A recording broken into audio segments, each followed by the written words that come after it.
Magandang araw mga kaibigan. Bigyan natin ng opinion reaction itong patotsahadahan o resbakan between Attorney Rowena Guanzon and Sub-Saharan journalist Richard Hidarian. Ito, post ni Rowena Guanzon. Sabi niya, wow! Nag-react si Reyna ng sablay. Amoy na amoy kita, me. Me. Kambing? Okay, ang sinasabi niyang Reyna ng sablay, si Richard Hidarian. Ito. Si Richard Hidarian, nag-react siya sa unang post ni Attorney Guanzon tungkol sa pagiging green, pagiging DDS. Sabi ni Richard Hidarian, wow! Dati, pink Lenny. Now, Sarah, green. Question mark, tapos laugh emoji. Laugh emoji. Yung una-unang post ni Attorney Rowena Guanzon 2 days ago, sabi niya, Tambi is now a checkmate. Tapos, ayan o, green na green yung tapete ng billiard.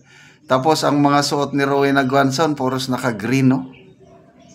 Kaya marami ang mga kakamping na bumabatikos kay Attorney Rowena Guanzon dahil nagpalit kulay na daw siya. What's wrong with magpalit ng kulay? Ang daming mga kapwa nating DDS na natutuwa itong ginagawa ngayon ni Attorney Rowena Guanzon. Welcome to the club, madam. Ito kasing ang nagsimula lahat ito si Crisette Laurita Chur, Kipichu. Nang dahil lang sa mga spokesperson, nandyan si Auntie Claire, biglang tinalaga si Princess Abante, ayaw patalo si Kipichu sa OBP. Sabi niya, BP, mag-hire ka ng yung matino, yung matapang, yung may ibubuga, quality, sabi niya. Mag-hire ka ng quality spokesperson para may pantapat ka kay Claire Castro at kay Abante. So, ang inire-recommend ni Kipicho yung bida sa isang Chinese movie ba, yung kung fu na matigas. Yun, sa post na yun, doon nagsimula dahil nag-volunteer si Attorney Rowena Guanzon na pwede naman ako. Pwede ako nag-volunteer. Yun na. The rest is ito na ngayon. Nagiging unofficial spokesperson ng OBP si Attorney Rowena Guanzon. Kaya lahat ng birada ng mga Unipink sa Duterte, sinasagot na ni Attorney Rowena Guanzon. Kaya yon, openly, nagpakita na siya, change color na. Kaya yung post niya na green, checkmate na si Tambi. Kaya nag-react itong si Richard Hidarian, Sub-Saharan Mindanao. Magbasa tayo sa mga comments. Reno Oposa, tirahin mo ng tako ang bully yang ginayan, attorney. Meli Oksab Tito, si kaibigan ko ito, si Meli. Ano ngayon kung green ang suot? Bagay naman. Wilhelmina Villamero Bogo. What's wrong with that? I voted for Lenny too. Now, I choose the BP over 100 BBMs. Marami akong nabasang ganito na pink sila, makaleni. Kaya lang sa nangyayari ngayon, instead of supporting BBM, nag-BP Sara na lang sila. Katulad ni Attorney Guanzon, talagang diehard Lenny ito. Kaya lang ayaw niya yung style Marcos. Dahil noon pa sinasabi niya, kawatan yan. Hindi man tayo naniwala. O ito, nasa pagsisisi, nasa huli palagi ang pagsisisi. Dalawang nagsabi, Tatay Digong, sabi niya, weak leader yan, user yan, binaliwala natin. Magnanakaw yan, sabi ni Atty. Guanzon, binaliwala natin, matigas ang ating ulo, o di nabutol tayo.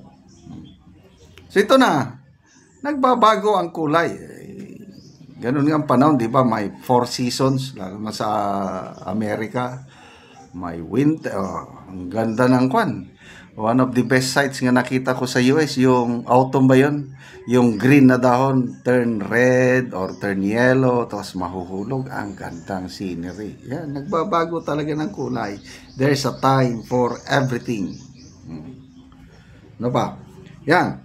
So, dating pink, ngayon, susuportahan na lang niya si VP Sara. Ito, survey. Sinong nag-survey? WR numero man siguro. Na sinurvey respondents, nagsasabi is around 60% o 68% nagsabi na mas matino sana presidente si Leni ngayon kumpara kay BBM. And I agree. Di bale, tinatawag natin si VP Leni na lutang. O di baling lutang, basta walang bahid sa katiwalian. Never. Wala ka talagang maganda yung record ng OVP panahon ni Leni Robredo. Yung COA report is unqualified lahat yung observation. Ibig sabihin, malinis pagdating sa paghawak ng pondo. So, anong marunong magsalita? Kaya lang ngayon, ang daming bahid sa katiwalian. Doon na lang ako sa kay Leni Robredo. Sayang. Kaya lang, wala na. Tapos na eh. Magtiis na lang tayo ng 3 taon pa hanggang may uupo na mas matino. So, salamat, Atty. Rowena Guanzon. Hidarya naman, pabayaan na lang natin yan. Nagpapapansin lang yan.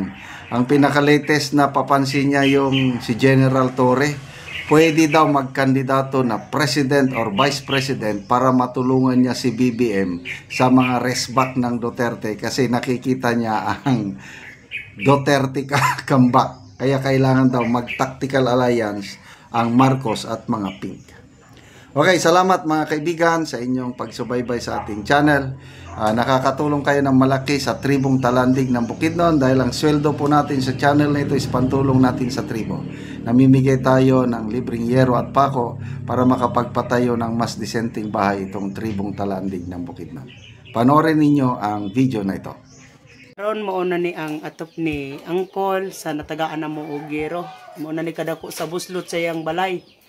So karon abot na ang yero nga iyang atop nga gihatag sa iya pinagi sa tabang. So mga dagko na gid kaayo. Ang buslot sa iyang atop. So karon natagaan na gid si Angkol og yero. Makatop na gid siya karon.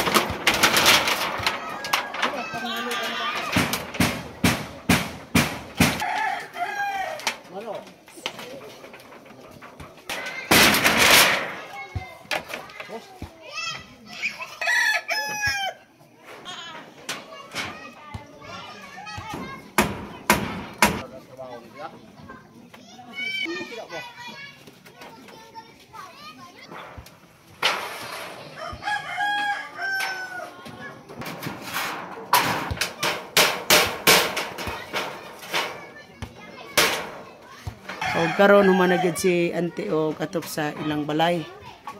So, ante unsay mong ikasulti ante nga karon maayo na ang inyong atop. Salamat gyud sa Ginoo nga dili na gid mi ulanan. Oo. Naibasaw ko na yun. Una-una salamat sa Ginoo sa ang tan-aw sa video sa YouTube nga nagtabang ta nga magpadayon ni nga tabang kay daghan pa nga nginahanglan. Oh, sige ante, salamat.